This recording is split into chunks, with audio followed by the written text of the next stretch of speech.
Bienvenidos a La Esencia aquí en Mega TV. Se presume, se regula, se legisla que todo aquel trabajador que esté con un contrato en relación de dependencia vigente esté asegurado. La seguridad social es obligatoria en este país y ahí entra el Instituto de Previsión Social.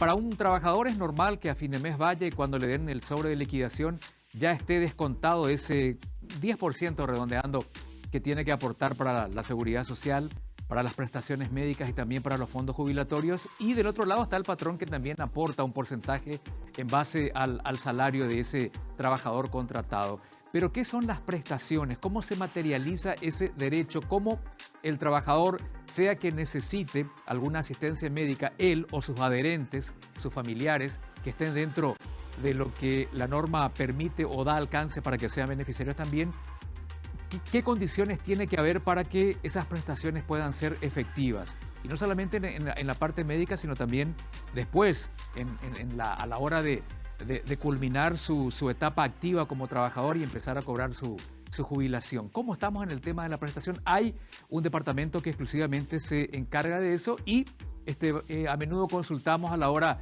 de ver un poquito cómo estamos en ese importante tema que, repito, materializa lo que es la seguridad social para que no sea un simple concepto que está dando vueltas por ahí.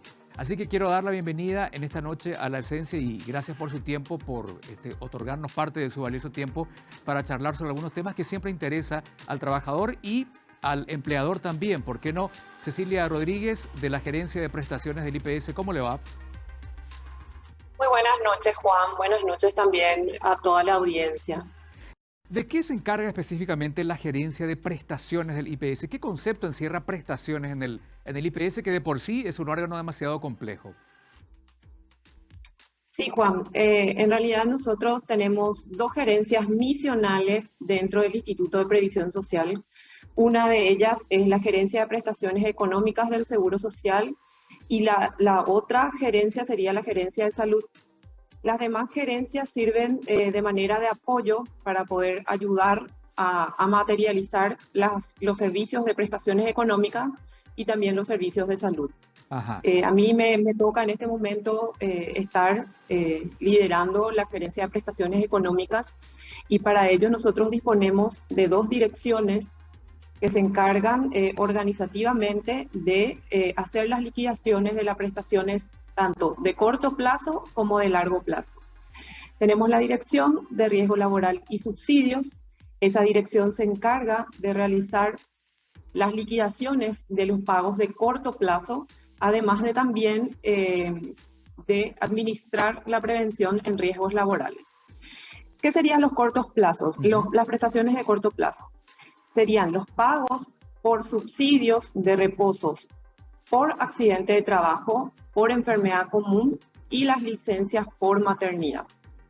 Y por otro lado, también contamos con una dirección que se encarga de materializar los pagos y las liquidaciones y otorgar también los beneficios de prestaciones de largo plazo, y eso va por parte de la Dirección de Administración de Jubilaciones.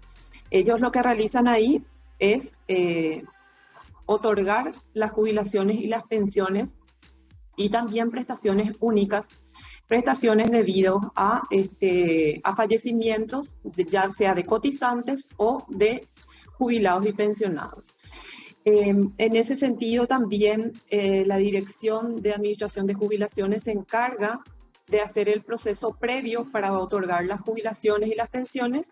Entonces lo que se hace es un recuento de toda la historia laboral para ver cuántos años de aporte tiene el asegurado y de acuerdo a la edad que tenga esta persona, ver si le corresponde o no un beneficio de largo plazo. Básicamente entonces estas prestaciones se refieren a trabajadores activos, es decir, aquellos que por alguna circunstancia particular necesitan, digamos, ver efectivizado ese aporte que estuvieron haciendo en este tiempo y por una eventualidad tiene que llevarse al bolsillo parte de eso que han otorgado al IPS como descuento. Asimismo, hablando un poquitito cuál es la obligación que tiene en este caso el empleador y cuál es la obligación que tiene el empleado, son aportes que van realizando mes a mes por mes vencido de acuerdo a la cantidad de días trabajados Eso se informa a través de un sistema informático, el REI, que es la conexión que tenemos con las empresas y el IPS para poder ver, visualizar cuántos días ha trabajado su trabajador, de acuerdo al salario que está declarado dentro del sistema REI. Se aplica un 9% para el empleado y se aplica un 16,5% para el empleador. Lógicamente, el empleador lo que hace es una retención de ese 9% de su empleado para poder realizar el pago total al IPS, es decir, el 9% más el 16,5%. Por otro lado, también es importante mencionar que de todo ese porcentaje que ingresa al IPS, el IPS también actúa como un ente retentor en donde puede retener un 2,5% de todo ese aporte y lo va transfiriendo 1% al Ministerio de Trabajo para SINAFOCAL y 1,5% al Ministerio de Salud para, para CENEP. Entonces, bueno, cabe mencionar de que el 14% nada más queda del IPS, que es lo que aporta el empleador, y 9% del trabajador. Eso se distribuye, si hablamos de un 100% de lo que entra al IPS, se distribuye en 3 tipos de fondos. Tenemos el fondo jubilatorio. El fondo jubilatorio ingresa el 54% del 100% recaudado, es decir, de cada 100 unidades monetarias que entran en el IPS, el 54, o sea, 54 unidades monetarias va a jubilaciones y pensiones y 39 unidades monetarias va al Fondo de Salud Maternidad. Y lo remanente iría a la parte administrativa, al fondo administrativo que apoya para todas las acciones necesarias para que el instituto funcione. ¿Qué es lo que se paga con el fondo jubilatorio y fondo de pensiones? Con eso se cubren todos los compromisos a ser pagados mensualmente a los beneficios de largo plazo, es decir, a las jubilaciones, a las pensiones, a los pagos de única vez, a la pensión derechohabiente, que vienen a ser aquellos familiares que quedan con la jubilación del fallecido, ¿verdad? Del jubilado o de la persona activa que tiene más de 15 años. No se puede utilizar el monto que se tiene en el Fondo de Jubilaciones y Pensiones, por más de que este fondo cuenta con reservas sumamente importantes. Eso no se puede utilizar más que para cumplir con los compromisos de pago de jubilaciones y pensiones. Eso quiere decir que... fondo... Perdón, sí. Continúe, la escucho, después tengo la pregunta. Continúe nomás. Y el fondo de salud maternidad, que es que se van 39 unidades monetarias de un 100, ese fondo es un fondo deficitario, obviamente por toda la cantidad de compromisos que tiene. De ahí se tiene que comprar medicamentos, insumos, pagos de funcionarios de blanco, también se compran las ambulancias, que bueno, eso se compró esta semana. También con eso se puede pagar las prestaciones económicas de corto plazo, que vendrían a ser los pagos de subsidios por maternidad, enfermedad común y accidente de trabajo. Entonces, para que ustedes vean, todo eso tiene que absorber el Fondo de Salud Maternidad y nosotros no podemos utilizar los fondos jubilatorios, que como bien sabemos que tiene unas reservas importantes. Eso no se puede utilizar para prestarle a salud, ¿verdad? Claro, justamente... Y después tenemos el fondo administrativo para, como te dije, poder sostener el instituto de manera administrativa, ¿verdad? En algún momento dado, y usted está aclarando de que es imposible, los fondos jubilatorios son intocables, con esto de la pandemia y compañía, ¿se pensó en un anticipo jubilatorio para que los trabajadores pudieran, digamos, llevar esos días de pandemia un poquito mejor de lo que estaba sucediendo? Pero evidentemente que para ello tendría que hacerse una modificación en la Carta Orgánica, en la Ley Orgánica del IPS. Esos fondos jubilatorios bajo ningún sentido pueden ser tocados. No funciona de la misma manera como en otros países donde sí hubo anticipos jubilatorios. Sí, Juan, realmente nosotros conversamos con las autoridades de Chile. Eso ocurrió en En Chile, Chile, sí. se dieron unos anticipos jubilatorios y realmente yo creo que fue una experiencia bastante mala, porque nosotros tenemos que velar por todos los cotizantes, por todos los asegurados, de manera a que el día de mañana ellos puedan gozar de una jubilación por vejez. En ese sentido, ¿verdad? Ujú. Tratar de utilizar un dinero o todo lo que sería sus aportes jubilatorios va a ir en contra de la persona finalmente en el día de mañana. En ese sentido, el IPS no apoya la devolución de aportes.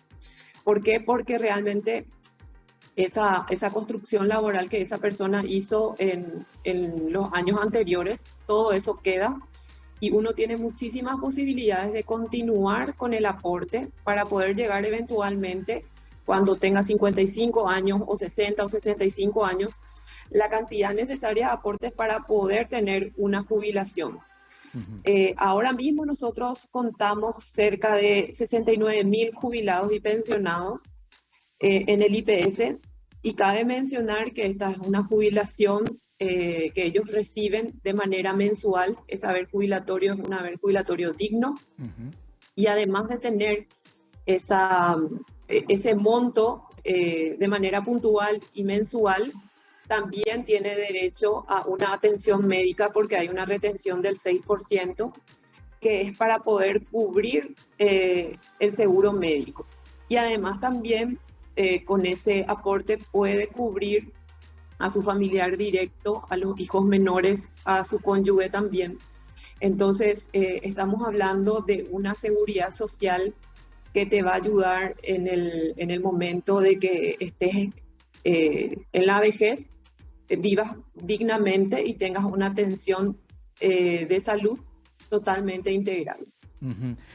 Me imagino que durante el 2020 y 2021 y parte de este año también, la gerencia de prestaciones trabajó bastante, ¿no? Por todo lo que ha sucedido, las cesaciones, las suspensiones temporales. En ese momento, porque nadie estaba preparado por esto, el mundo no estaba preparado para una pandemia así, pero ¿cómo reaccionó IPS y cómo se encontró con su sistema legal también? ¿Ese sistema legal era obsoleto o estaba acorde, digamos, con las exigencias de ese momento? ¿Con qué dificultades se encontraron para poder cumplir con aquellos trabajadores que están en relación de dependencia y que necesitaron de ese dinero en efectivo mientras sus contratos eran suspendidos? Bueno, en ese sentido, Juan, nosotros dentro de nuestra carta orgánica tenemos varios servicios que ofrecemos a nuestros asegurados Ujú. y también a los jubilados. Uno de los beneficios que tenemos para los asegurados y para los jubilados es poder dar prestaciones de seguro de salud a su familiar directo. Esas personas que hoy están activas y están trabajando tienen el derecho de poder incluirles en el seguro de salud a sus hijos menores, a sus padres mayores de 60 años y también al cónyuge y a los hijos mayores con discapacidad. Eh, y por otro lado también, por supuesto, tener acceso a las prestaciones económicas de corto plazo y de largo plazo. Dentro de esas prestaciones económicas, bueno, la razón de ser del Seguro Social es poder darte una provisión de servicio de salud y por supuesto también prestaciones económicas en el momento de que vos no podés estar trabajando porque tenés algún tipo de contingencia. Entonces el IPS lo que hace es cubrirte con Ujú. un monto sustitutivo del salario Ujú. por el momento que estés enfermo. Ya una vez de que vos pases los 6 meses de enfermedad por una misma causa, dentro de un año vos ya tenés derecho a entrar a una junta médica y ahí eventualmente se ve si ese reposo se extiende o no y ya se puede llamar como una jubilación temporal. Y mientras vos estás percibiendo ese monto de haber jubilatorio porque estás enfermo y estás haciendo algún tratamiento, el IPS te está otorgando las prestaciones necesarias para que vos nuevamente puedas restablecerte y el día de mañana puedas volver a la actividad laboral, seguir aportando y luego llegar a la jubilación ya por vejez. Ahora, con referencia a lo que ocurrió en la pandemia, el Instituto de Previsión Social, dentro de su Carta Orgánica, que como sabéis, data de muchos años anteriores, que si bien se fueron dando ciertas modificaciones para ir mejorando algunas cosas y sobre todo también ir incorporando a otro tipo de colectivos dentro del seguro social, nunca tuvo en cuenta lo que es un seguro de desempleo o lo que es una prestación económica por una suspensión laboral. Entonces, a través de la ley de la emergencia que se dio en el 2020, lo que se hizo es incorporar esa prestación médica que no estaba estipulada dentro de la Carta Orgánica. Entonces, una vez aprobado esa ley de emergencia, se establecieron varios pagos económicos, o sea, se le dio al Instituto de Previsión Social 100 millones de dólares para poder cubrir el pago de las prestaciones económicas de las suspensiones laborales. Y eso es lo que hizo el IPS. Tuvo que modificar internamente todo un proceso que lo trabajó directamente con el Ministerio de Trabajo, Empleo y Seguridad Social. Ellos eran los encargados de analizar las solicitudes remitidas por la empresa, en donde ellos, en base a un sustento jurídico y en base a la problemática económica que existía en el momento de la pandemia, solicitaban las suspensiones laborales de sus trabajadores. Ellos lo que hacían era analizar el expediente, rechazar esa solicitud o aprobar esa solicitud mediante una resolución, la cual nosotros podíamos absorber mediante un sistema de interfaz que teníamos con el Ministerio de Trabajo. Y además de esa información también recibíamos la comunicación por parte del empleador a través del sistema REI, y en base a esos dos insumos lo que hacíamos era realizar los pagos de las prestaciones económicas de suspensiones laborales. Y por otro lado, además de utilizar los 100 millones de dólares en ese pago de compensación, también se tuvo en cuenta los aislamientos preventivos.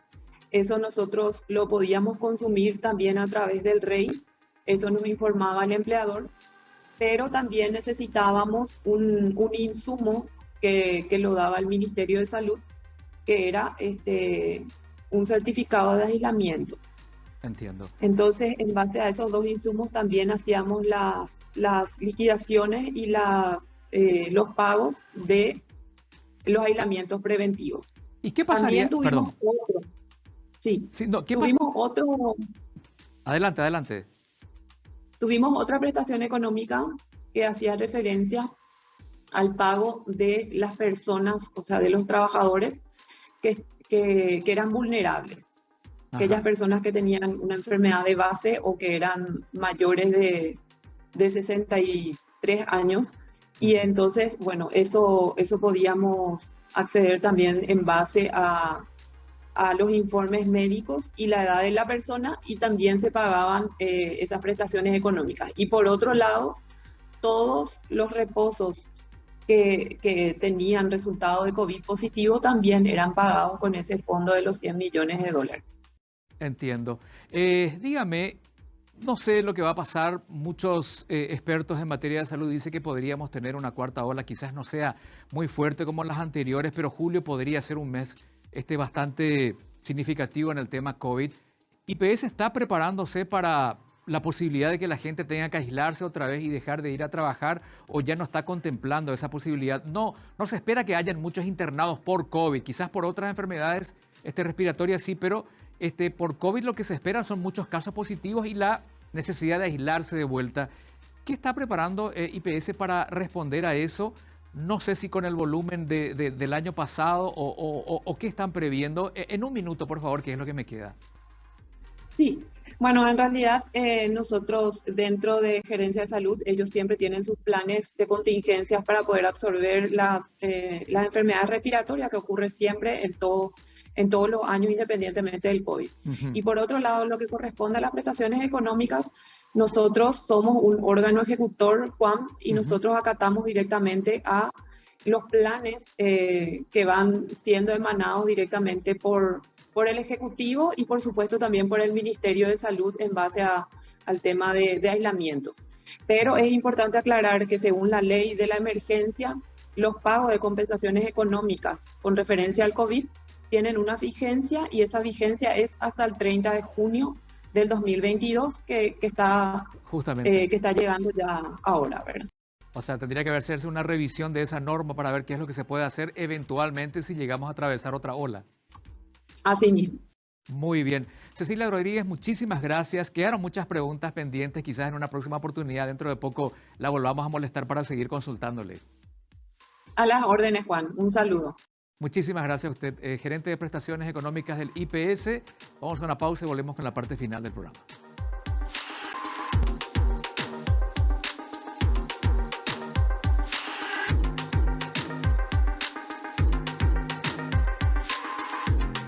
Bueno, más allá de todo lo que se diga de IPS es la seguridad social obligatoria que tenemos en este país y lo ideal sería que nos formalicemos todos, que todos aquellos trabajadores en relación de dependencia, todos aquellos trabajadores dependientes tengan la suficiente cobertura por parte de IPS, pero eso tiene un condicionamiento otra vez, que es la puntualidad. No tanto el trabajador como el empleador tienen que estar al día con sus aportes como para poder tener la plenitud de los servicios del IPS, tanto en prestaciones económicas, que fue más o menos nuestro tema principal hoy, el tema de salud, y ya más adelante, cuando el tiempo llegue, también las prestaciones jubilatorias. Por supuesto que nos quedaron muchos temas, como justamente el tema de la patronal, ¿no? Ese aporte de 14% que representa para el patrón. Ellos también son asegurados, eventualmente tienen algunas prestaciones del IPS o no. ¿Qué pasa con aquellas empresas que están impuntuales en sus pagos? ¿Qué pasa con el trabajador que ve su salario descontado mes a mes, ese 9%, pero cuando va para recibir una prestación médica, por ejemplo, le dicen no le podemos atender porque no está al día su empresa con los pagos? Entonces, ¿qué hacer en ese sentido, ¿no? ¿Cómo llegar a esa puntualidad requerida y cómo finalmente cumplir con la misión principal, que es asistir al trabajador que por alguna cuestión eventual se acerca hasta los servicios médicos del IPS y precisa ser atendido o atendida, ese trabajador o esa trabajadora? Son temas que vamos a tocar en un próximo programa con ella y con otros referentes del IPS, que, repito, tendrá muchas dificultades, tendrá muchas complejidades, tendrá muchos cuestionamientos, pero es la seguridad social obligatoria que tenemos. IPS es lo que nos toca, y en la medida en que los trabajadores vayan formalizándose en sus relaciones laborales y con el Estado también, creo que mejor nos va a ir a todos. Hasta la próxima en La Esencia.